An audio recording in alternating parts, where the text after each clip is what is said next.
Learners, आज हम लोग रेरा एक्ट में जो प्रमुख डेफिनेशंस का इस्तेमाल किया गया है वो जानने की कोशिश करेंगे.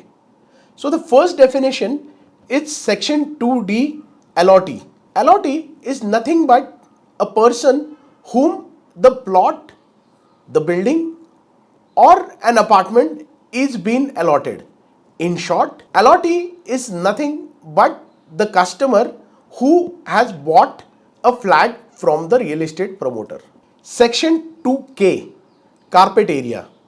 So carpet area means net usable floor area of an apartment excluding the covered area by external walls, areas under service shaft, exclusive balcony or veranda and exclusive open terrace, but include the area covered by the internal partition wall of that apartment. So please understand, as per RERA carpet area हमको जो external walls है उसको exclude करना पड़ेगा, balconies हो या terrace हो उसको एक्सक्लूड करना पड़ेगा, वरांडा हो या सर्विस शाफ्ट हो उसको एक्सक्लूड करना पड़ेगा.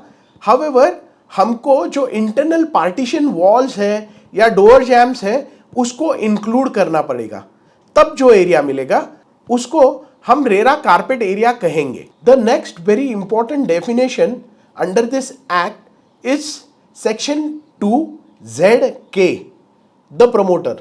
इसमें बाकी सब चीजें दिए हुए हैं, बट एक चीज गौरतलब है कि if a person who is constructing the building and the person who is selling the building, if they happen to be two different people, then both of them will be considered as a promoter.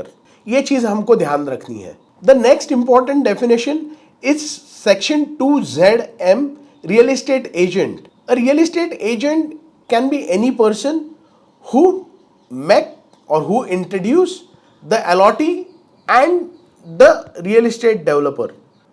इसमें बहुत important aspect ये है कि the way, the medium through which a real estate agent introduce each other can be of anything.